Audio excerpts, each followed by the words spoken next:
Raj!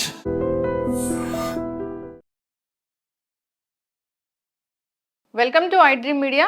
So కేరళను brain eating amoeba వణికిస్తుంది. 18 deaths జరిగిన నేపథ్యంలో అసలు ఏంటి బ్రెయిన్ ఈటింగ్ అమీబా, ఇది ఎలా మనలోకి ప్రవేశిస్తుంది, మనకి ఎలాంటి లక్షణాలు కనిపిస్తాయి, డెత్ వరకు ఎందుకు వెళ్తున్నారు, జాగ్రత్తలు ఏం తీసుకోవాలి, ట్రీట్మెంట్ అంటే ఏముంది, వివరాలు తెలుసుకుందాం. మనతో పాటు ప్రముఖ neuro physician doctor Avinash Kumar గారు ఉన్నారు.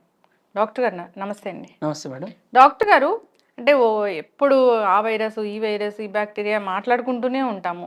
ఇప్పుడు కొత్త బ్యాక్టీరియా వచ్చింది, బ్రెయిన్ ఈటింగ్ అమీబా అంటున్నారు. అది కంటికి కనిపించింది, మనలో ప్రవేశిస్తుంది అంటున్నారు.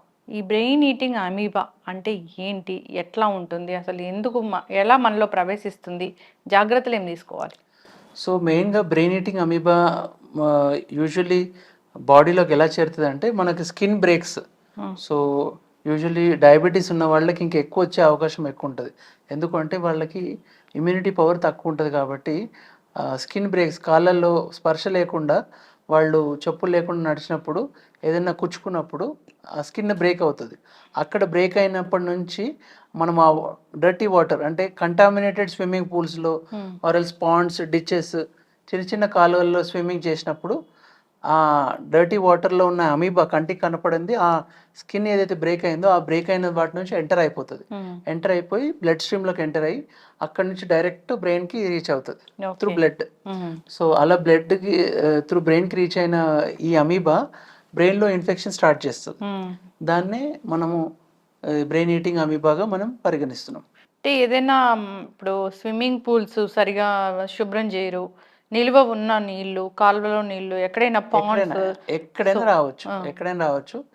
దీనికి మనం తీసుకోవాల్సిన జాగ్రత్తలు ఏంటంటే, ఒకటి క్లోరినేటెడ్ వాటర్ యొక్క స్విమ్మింగ్ పూల్స్ క్లీన్ చేసిన వాటర్లోనే మనము స్విమ్ చేయడం ఫస్ట్ అండ్ ఫార్మోస్ట్ తీసుకోవాల్సిన జాగ్రత్త.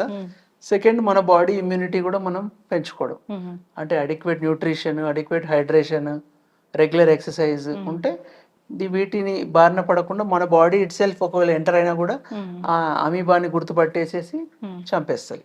ఎందుకు అంటే ఇప్పుడు బ్రెయిన్లోకి వెళ్ళి అది వెంటనే తన పని అనేది స్టార్ట్ చేస్తుంది అంటే అంత తొందరగా అయిపోదు.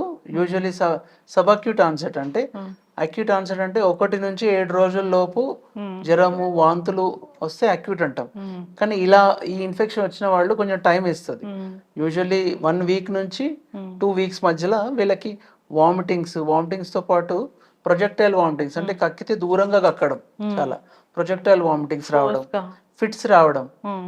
ఫిట్స్తో, ఎందుకంటే బ్రెయిన్ ఇన్వాల్వ్మెంట్ అయింది కాబట్టి ఫిట్స్ కూడా ఇది సాంకేతికం. సో ఫిట్స్ రావచ్చు, ఫిట్స్తో పాటు వామిటింగ్స్, పర్సిస్టెంట్ ఫీవర్. ఈ 3 కనుక సైన్స్ ఉంటే మనము ఎంఆర్ఐ అనేది స్కానింగ్ చేసుకొని దాన్ని గుర్తుపట్టుకొని దీనికి సంబంధించిన యాంటీ అమీబా మెడికేషన్స్ ఉంటాయి. ఆ యాంటీ అమీబా మెడికేషన్స్ మనం వాడుకుంటే సరిపోతుంది. ఇది ఇప్పుడు ఈ బ్రెయిన్ ఈటింగ్ అమీబా గురించి ఇది 4వ సారో 5వ సారో నేను ఇంటర్వ్యూ చేయడము. అంటే ఎప్పటి నుంచో ఉంది ఇది. ఇప్పుడులో వచ్చిన కొత్తదేం కాదు. కాకపోతే బికాస్ ఆఫ్ మీడియా ప్రెజెన్స్ మనకి తెలుస్తుంది అంతే. డెత్స్ అంటున్నారు. అంటే దీనికి ట్రీట్మెంట్ ఉన్నా కానీ ఎందుకు డెత్ వరకు వెళ్తున్నారు? ట్రీట్మెంట్ ఉన్నప్పటికీ ఎందుకు వెళ్తున్నారు అంటే, ఒకటి లేట్గా గుర్తించడం చాలా లేట్ అయిపోవడం వల్ల అది ఆల్రెడీ డిజీజ్ యొక్క తీవ్రత పెరిగిపోయి ఆల్రెడీ బ్రెయిన్ లో చాలా వాపుని కలగజేస్తుంది. ఎడిమా అంటాం దాన్ని. ఆ ఎడిమా కలగజేయడం వల్ల మనము దీనికి బ్రెయిన్ కి ఎఫెక్ట్ అయ్యి వాళ్ళు బతికే ఛాన్సెస్ కూడా తగ్గిపోతున్నాయి. 9 years old boy, so 50 years old man ఇలా కూడా చెప్తూ ఉన్నారు. కరెక్ట్. ఇమ్యూనిటీ ఎవరిలో అయితే తక్కువగా ఉంటుందో వాళ్ళలో ఇది ఎక్కువగా ఎఫెక్ట్ అవుతుంది. హెడేక్ వస్తుంది డాక్టర్ గారు? హెడేక్ తో పాటు ఫిట్స్ రావచ్చు. ఫిట్స్ తో పాటు ఫీవర్ కూడా. ఈ మూడు ప్రెజెంటేషన్స్ లో ఉండొచ్చు. శుభ్రం చేయని వాటర్ మెయిన్ దీనికి. శుభ్రం చేసుకున్న వాటర్ లోనే స్విమ్ చేయాలనుకుంటే. అండ్ ఓవర్ కంటామినేషన్, ఎక్కువ జనాలు ఎక్కువ ఉన్న పూల్స్ లో కూడా చేయకూడదు. పబ్లిక్ పూల్స్ కూడా not advisable. Cross infection rate కూడా ఎక్కువ ఉంటుంది. జాగ్రత్తలు తీసుకోవాలి. స్విమ్మింగ్ పూల్ శానిటేషన్ రూల్స్ అని ఉంటాయి. ఆ స్విమ్మింగ్ పూల్ శానిటేషన్ రూల్స్ ఖచ్చితంగా ఫాలో అయితే బెటర్. స్విమ్మింగ్ చేసే ముందు, చేసిన తర్వాత స్నానం చేయడం మంచిగా సోప్తో, రెగ్యులర్గా వాడే సోప్తో స్నానం చేసి, స్నానం చేసిన వెంటనే మంచిగా డ్రై టవల్తో కంప్లీట్గా తుడుచుకొని అలా కేర్ తీసుకుంటే ఆ ఇన్ఫెక్షన్ సగం వరకు ఇన్ఫెక్షన్ మనం కాపాడుకోవచ్చు రాకుండా. స్విమ్మింగ్ పూల్స్ అంటేనే చాలా మంది స్విమ్ చేస్తారంటేనే రకరకాల ఇన్ఫెక్షన్స్ వస్తాయి అనేది ఒకటి ఉంటుంది. అవును. ఇంకా అది శుభ్రం చేయని వాటర్ అంటే అందులో ఇంకా డబుల్ రిస్క్ ఉంటుంది. అవును. సో ఇది ఇది డైరెక్ట్ గా నోస్ లోంచి కూడా వెళ్తది బ్రెయిన్ లోకి అని చెప్తున్నారు. నోస్ లో ఏమైనా స్కిన్ బ్రేక్స్ ఉన్నా, స్కిన్ మన వోండ్ బ్రేక్స్ ఉన్నా అక్కడ నుంచి ఎంట్రీ పాయింట్స్ తీసుకుంటాయి. తీసుకొని బ్లడ్ స్ట్రీమ్కి వెళ్ళి డైరెక్ట్ బ్రెయిన్కి వెళ్ళి ఇన్ఫెక్ట్ చేస్తాయి. నోస్ కి బ్రెయిన్ కి కనెక్షన్ ఉంటుందా? నోస్ వెనకనే మనకు క్రిబ్రిఫార్మ్ ప్లేట్ అని ఉంటుంది. ఆ క్రిబ్రిఫార్మ్ ప్లేట్ వెనకనే మన ఫ్రంటల్ లోబ్ ఉంటుంది. సో ఆ ఫ్రంటల్ లోబ్ కి డైరెక్ట్ యాక్సెస్ ఎమిసరీ వెయిన్స్ అని ఉంటాయి. ఆ ఎమిసరీ వెయిన్స్ నుంచి డైరెక్ట్ బ్రెయిన్ కనెక్షన్. సో అందరి ప్రజలకి విజ్ఞప్తి ఏంటంటే ముక్కు కింది భాగము, ఈ అప్పర్ లిప్ భాగము చాలా సెన్సిటివ్. ఇక్కడ ఏ ఇన్ఫెక్షన్ వచ్చినా తొందరగా బ్రెయిన్ స్ప్రెడ్ అవుతుంది. ఓకే, జాగ్రత్తలు అయితే ఇప్పుడు జనరల్ ప్రికాషన్స్ తీసుకోవాలి. సో పబ్లిక్ పూల్స్లోకి వెళ్ళినప్పుడు అది సరైన వాటరా లేదా అని చెక్ చేసుకోవడం, దాని యొక్క pH మంచిగా ఉందా లేదా చెక్ చేసుకోవడం, అది క్లోరినేషన్ ఉందా లేదా చెక్ చేసుకోవడం, ఈ బేసిక్ పాయింట్స్ తీసుకుంటే. ఇంకా ఏ వాటర్ అయినా సరే, ఇప్పుడు మురికి నీళ్ళు ఎక్కడైనా ఉన్నా వాటిలో కూడా ఉంటుంది. సో చెప్పులు వేసుకోకుండా తిరిగినా కానీ వచ్చే అవకాశం ఉంటుంది. సో కాలువల్లో స్విమ్ చేస్తుంటారు ఎక్కువగా విలేజెస్ చూస్తే కనుక. సో విలేజెస్ లో అయితే ఎక్కువగా కాలువలోకి వెళ్ళి స్విమ్ చేయడం చాలా ప్యాషన్ గా ఉంటుంది. సో వాళ్ళు కూడా జాగ్రత్తలు తీసుకోవాలి. ఇది బ్రెయిన్ మీదే ప్రభావం చూపిస్తుంది కాబట్టి బ్రెయిన్ ఈటింగ్ అమీబా అనేది దీని పేరు కూడా. సో జాగ్రత్తలు తీసుకోవాలి అని కోరుకుంటున్నాను. మెడికల్ టర్మినాలజీలో మనం అకాంతమీబా గా పరిగణిస్తాం అండ్ నగ్లేరియా ఫౌలేరియా అంటాం. ఓకే, సో మనం ఇట్లా బ్రెయిన్ తినేస్తుంది కాబట్టి బ్రెయిన్ ఈటింగ్ అమీబా. ఇది కేరళలోనే ఉందా డాక్టర్ గారు? అంటే ఇటు సైడ్ ఎక్కడ లేదా? Telugu states under reported everywhere wherever the.